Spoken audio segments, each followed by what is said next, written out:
Welcome to the Ultimate Beginner's Guide to WoW, my new series where I will show you how to master the basics of World of Warcraft as a completely new player. In this video, I'll teach you how to choose, create, and customize your very first character, decide on a realm, work through the initial starting zone, and some necessary settings that will make your experience smoother. Whether you're a fan of fantasy, adventuring, boss slaying, or socializing, WoW has something for everyone. So let's get started. The very first time you boot up WoW, you'll be introduced with the newest expansion cutscene. After that concludes, you'll be placed on the character creation screen. This can be a little overwhelming, and we will break it all down, but first I want to go over the realms. Realms are servers, and once you create a character on a realm, they remain on that realm unless you pay real money to transfer them. So let's check those out first. If you are on the character creation screen, go ahead and click the back button. This takes you to your character page. This is where you will begin every time you boot up the game. The center will display your currently active character, if you have one, and the right pane will show every character you have in that realm. At the top of that pane, you'll see a button that says Change Realm. Click on that.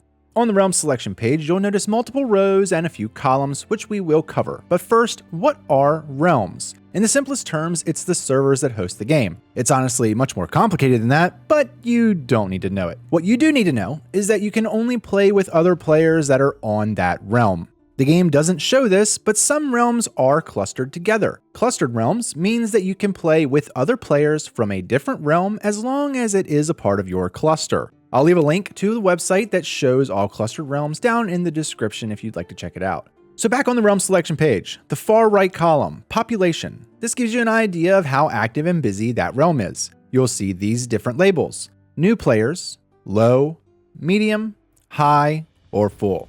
Pick whichever you prefer, just know that high and full realms can result in queue times during a high active player count.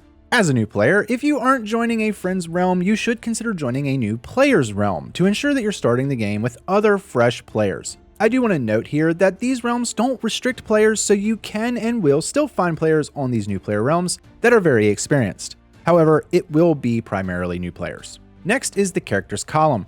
This shows you how many characters you have on that specific realm. This is primarily used as a sorter if you're playing on multiple realms. Next, and the most important, is type. You'll see two different types, normal and RP. Normal realms are just normal. Players playing the game with goals of in-game content, quests, exploring, socializing, etc. RP realms are a much different type. While they still pertain to experiencing the game in those ways as a normal realm, this is where players truly take their character role seriously, speaking certain ways, walking, not running. Like, we all know what role-playing is, and this is the mode for you if you want to go full in hardcore fantasy.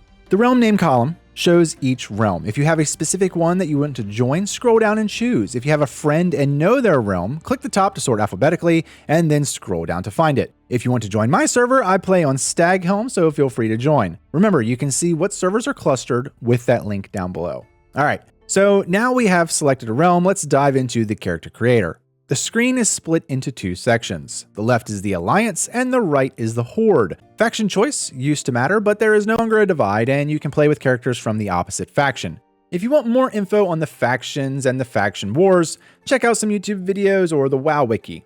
Starting on the Alliance side, you have humans, dwarves, night elves, gnomies, Draenei, Worgen, Pandaren, and the Drakthir. The Horde side consists of orcs, undead, tauren, trolls, blood elves, goblins, Pandaren, and Drakthir.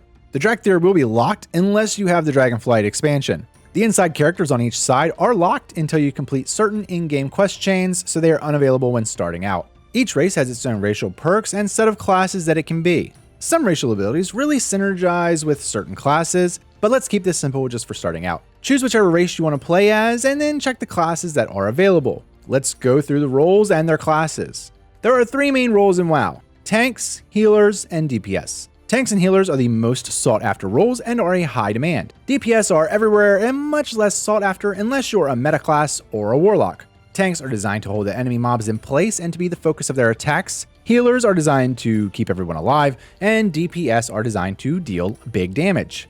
Now the classes. Each class falls into two categories, melee or ranged. Most classes also have 3 specializations, which make them very specific. So for instance, warriors, they have 3 total specs. One is for tanking and the other 2 are for DPS. They are melee. Hunters have 3 DPS specs, 2 ranged and 1 melee.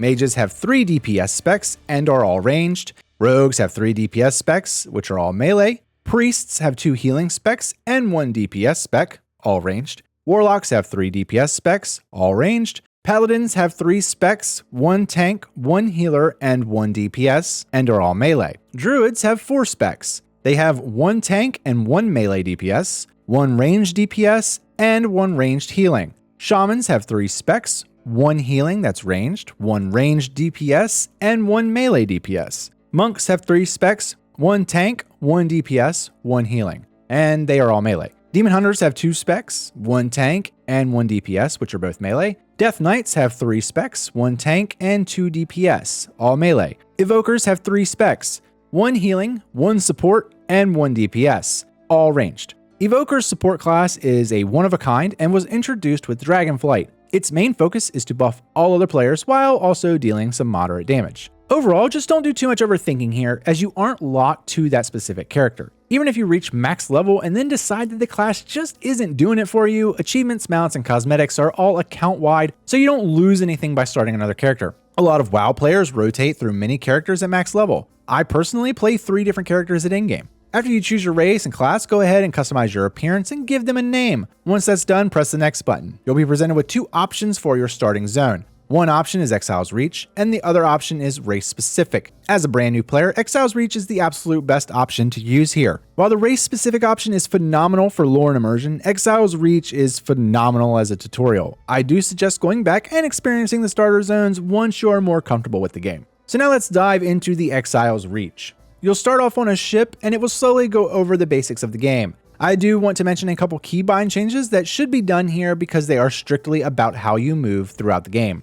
The game will tell you right-clicking lets you look around, and the WASD is used for walking around. The game doesn't tell you that you can hold right-click and also move around at the same time. Your primary movement should always be holding the right-click while moving forward, backwards, left, and right. The settings that should be changed, and that will make your life easier, hit the escape key and go to options. On the left pane, select key bindings, and then expand movement keys. The 4th and 5th option are for turning left and right. Look at the 6th and 7th option for strafing and change your turn left keybind to strafe left and your turn right keybind to strafe right. Take note of the auto run keybind. This is another keybind you will be using a lot, and I'd suggest moving it to an easily reachable button. I personally use the tilde key, which is the button right to the left of the 1 key, and some people use R. The shift key might be a tempting option for you, however, you will want your shift key available for another set of keybinds, but that's much later down the road. Proceed through the tutorial on the ship. When it comes to the combat, make sure you're using the button keys and try to avoid using your mouse to click on abilities.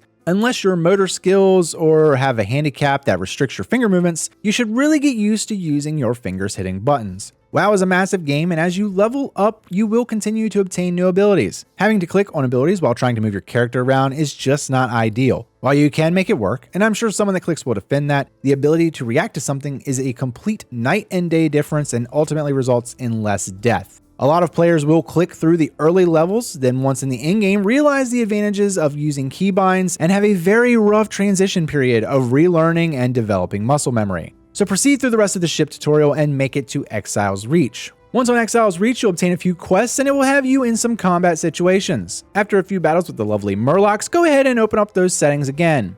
The left pane, choose Interface and then scroll down to Nameplates. This is another option that should be mentioned. Once you enter combat, I'm sure you notice the bar appearing above the enemy that shows their health and status. This setting is toggled off by default, but you can and should have these on at all times. Under nameplates, click Always Show Nameplates. You'll see that those bars just appear and float above the NPCs. This is done for a couple reasons. First, it allows you to easily spot interactable enemies. Second, it allows you to avoid danger. You'll notice that the bar color for certain mobs is yellow. This means that they are a neutral mob. They will not attack you unless you attack them. The second bar you'll see is red, which identifies hostile mobs. Red bars means that once you get within a certain range, that enemy will actively attack you, even if unprovoked. So if your nameplates are off and you get too close to a group of enemies that are hostile, they will jump you, maybe catching you off guard and killing you. Or let's say you're almost dead and running away from an enemy. Nameplates off, maybe you run too close to another hostile mob and they jump in and kill you. As opposed to having the nameplates on, you can avoid the hostile mobs and just run towards the neutral ones. Continue on throughout the rest of Exile's Reach to complete it. Once you're finished, it's going to place you near your race's capital building. And that's it for the first video. The next video, we'll be diving into the interface and breaking it all down, so be sure to subscribe so you don't miss out. Shout out to these amazing channel supporters. Press the like button if it was helpful. If you want help or have questions, consider joining my Discord server. It's constantly being updated with WoW news, and I will gladly help you out as I can. You can find more guides and tips and tricks on my channel. If you want to show extra support, consider becoming a channel member. It's 99 cents a month and gives you early ad-free access to all of my videos. I'll see you in the next one.